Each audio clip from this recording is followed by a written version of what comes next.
मित्रांनो नमस्कार, स्वागत आहे सगळ्यांचं शिवराज सर यूट्यूब चॅनलमध्ये।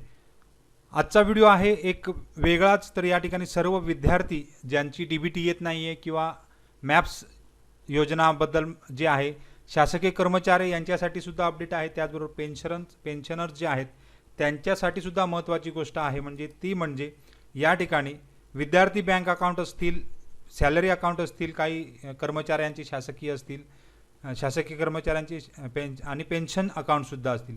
याबाबत महत्त्वाचं म्हणजे आधार आणि बँक सीडिंग करणं खूप गरजेचं आहे।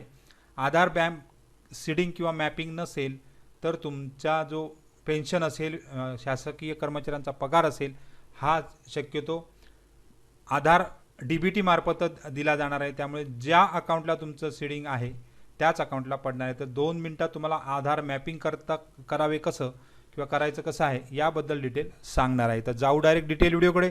तोपर्यंत चॅनल नवीन असाल तर सबस्क्राईब करायला विसरू नका आणि व्हिडिओ आवडल्यास लाईक शेअर कमेंट करायला विसरू नका। रोजच्या अपडेटसाठी तुम्ही टेलिग्राम आणि व्हॉट्सअप चॅनलला जॉईन करू शकता।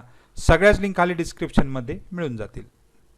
तर आधार आणि बँक मॅपिंग करण्यासाठी तुम्हाला गुगलवर या ठिकाणी NPCI एवढंच एंटर करायचं आहे आणि national payment corporation of India या वेबसाईटवर तुम्हाला जायचं आहे। तर ही वेबसाईट अशा प्रकारे ओपन होते। तर यामध्ये दुसरा जो टॅब आहे त्यामध्ये कस्टमर, तर या कस्टमर टॅबवर जाऊन तुम्हाला भारत आधार सीडिंग एनेबलर याच्यावर जायचं आहे। BASE या टॅबला जायचं आहे। सगळ्या लिंक तुम्हाला डिस्क्रिप्शनमध्ये मिळूनच जाणार आहेत। आता या टॅबला गेल्यानंतर हा सेशन तुमचा फक्त 8 मिनिटाचा असतो। या 8 मिनिटात तुम्हाला हे सगळं चेक करता येणार आहे किंवा तुम्ही मिनटं जरी संपली तरी परत तुम्हाला या प्रकारे प्रोसेस करायची आहे। तुम्हाला तुमचा जो अकाउंट आहे भारत आधार सीडिंग जे याच्यावर तुम्हाला अकाउंट डिटेल सुरुवातीला बघायचं आहे की तुमचा बँक अकाउंट स्टेटस बघायचं आहे, कोणता बँक अकाउंट तुमच्या आधारला लिंक आहे। ह्या आधारच्या वेबसाईटवर पण बघू शकता किंवा NPCIच्या वेबसाईटवर सुद्धा बघू शकता। तर या ठिकाणी आधार मॅप स्टेटसवर क्लिक केल्यानंतर तुम्हाला आधार नंबर आवश्यक आहे। तर आधार नंबर या ठिकाणी एंटर करा, नंतर हा कॅप्चा एंटर करा आणि चेक स्टेटसवर क्लिक करा। आता इथे क्लिक केल्यानंतर आता तुम्हाला एक OTP जातो। तो OTP तुमच्या मोबाईल नंबरशी रजिस्ट्रेशन आहे, म्हणजे लिंक असलेला आधार नंबर आहे। आधार नंबरला जो मोबाईल नंबर लिंक आहे त्याच्यावर OTP जातो। म्हणजे आधार मॅप स्टेटसवर तुम्हाला एक OTP मोबाईलवर जाणार आहे, त्याच्यावर तुम्ही कन्फर्म करा। कन्फर्म केल्यानंतर OTP टाकल्यानंतर अशा प्रकारे तुम्हाला दिसतं की तुमचा आधार हा मॅपिंग कोणत्या बँकेला आहे याची डिटेल इथे दिसते आणि मॅन्डेट फ्लॅग हा Y असतो, म्हणजे येस आहे, म्हणजे तुम्हाला याच अकाउंटला जे तुमचे शासनाचे पैसे आहेत ते येणार आहेत।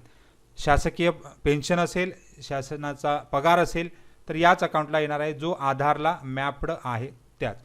आता बऱ्याच जणांचा या ठिकाणी बदलण्याची गरज आहे असं शासनाने सांगितलेलं आहे किंवा चेक करायला सांगितलं आहे।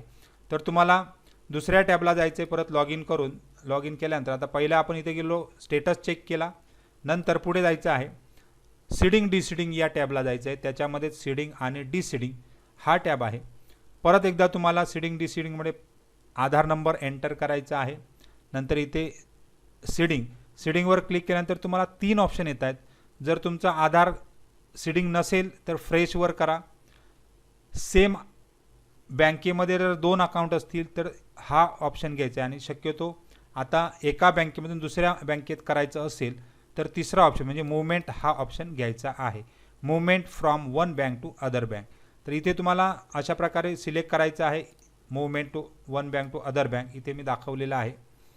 पहिला आधार नंबर एंटर केला, सीडिंगवर क्लिक केलं, त्यानंतर movement from one bank to other bank. आता आपलं मगाशी बघितलं तर बरोदा बँकेमधून आपल्याला ॲक्सिस बँकेमध्ये करायचं आहे। तर बँक मी सीडिंग जी आहे ती सिलेक्ट केली ॲक्सिस।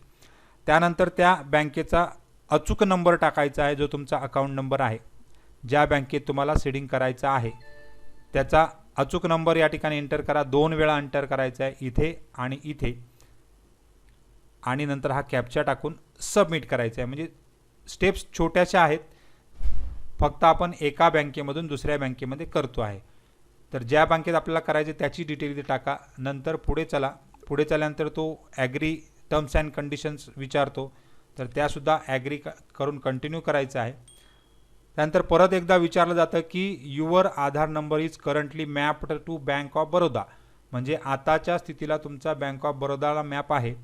जर तुम्हाला तो बदलायचा असेल ॲक्सिस बँकेत तर कन्फर्मवर क्लिक करा. म्हणजे तुम्हाला कन्फर्मेशन मागतो आहे, तर या ठिकाणी कन्फर्मवर क्लिक केल्यानंतर तुम्हाला 2च मिनिटात, आता बघा टायमर थोडासा कमी झाला, या 2च मिनिटात आधार सीडिंग डीसीडिंग जो ऑप्शन आहे तो सक्सेस आलेला आहे. आणि तुम्हाला इथे बघा आलेला आहे जो बरोदा बँकेचा अकाउंट होता तो निघून या ठिकाणी युअर आधार म्हणजे तुमचा आधार नंबर सक्सेसफुली रिसीडेड, म्हणजे एका बँकेतून दुसऱ्या bank of Baroda to Axis bank अकाउंटवर आलेला आहे असं या ठिकाणी आलेलं. हेच तुम्हाला या ठिकाणी करायचं आहे.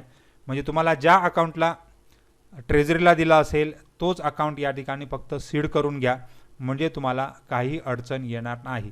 अजून तुम्ही बघू शकता तुमच्या आधारच्या वेबसाईटला सुद्धा जाऊ शकता. तर आधारच्या वेबसाईटला अशा प्रकारे माय आधारची वेबसाईट आहे, ही वेबसाईटसुद्धा तुम्हाला खाली देणार आहे. इथे लॉग इनवर क्लिक केल्यानंतर तुम्हाला आधार नंबर विचारला जातो, कॅप्चा विचारला जातो आणि OTP विचारला जातो. तो OTP एंटर केल्यानंतर तुम्हाला लॉग इनवर क्लिक करायचं आहे. लॉग इनवर क्लिक केल्यानंतर तुम्हाला अशा प्रकारे तुमचा जो आता बँक नेम कोणत्या आधार मॅपिंग स्टेटस दिसतो आहे तर तो आहे ॲक्सिस बँक इथे दिसतो आहे बघा, आणि ॲक्टिव्ह दिसतो आहे. अशा प्रकारे ॲक्टिव्ह दिसला पाहिजे. आजच केलेला आहे त्यामुळे तो लगेच ॲक्टिव्ह झालेला आहे. तुमचं कोपऱ्यामध्ये आधारसुद्धा दिसतं इथे लॉग इनमध्ये. तुमचं इथे क्लिक केल्यानंतर तुमचं आधार कार्ड पूर्ण दिसतं, त्याचबरोबर फ्लिप केल्यानंतर पाठीमागची बाजू दिसते. तर अशा प्रकारे तुम्ही बघू शकता. आणि असा तुमचा स्टेटस ज्या बँकेमध्ये तुम्हाला पगार येतो आहे, ज्या बँकेमध्ये पेन्शन येते आहे तो या ठिकाणी दिसणं गरजेचं आहे. बँक आणि या ठिकाणी ॲक्टिव्ह दिसणं गरजेचं आहे. तर अशा प्रकारचा अपडेट आहे. जर तुम्ही आधार बँक सीडिंग केलं नसेल तर करून घ्या, म्हणजे तुम्हाला पुढच्या अडचणी म्हणजे 1 एप्रिलपासून सध्या नियम केलेला आहे की तुमचा बँक हा आधारला मॅप असणं गरजेचं आहे. तर सगळ्यांना खूप खूप शुभेच्छा आहेत. विद्यार्थी, पेन्शनर्स आणि सगळे शासकीय कर्मचाऱ्यांसाठी ही महत्त्वाची गोष्ट आहे. त्यामुळे सगळ्यांनी एकदा आधार बँक मॅपिंग लवकरात लवकर करून घ्या. धन्यवाद.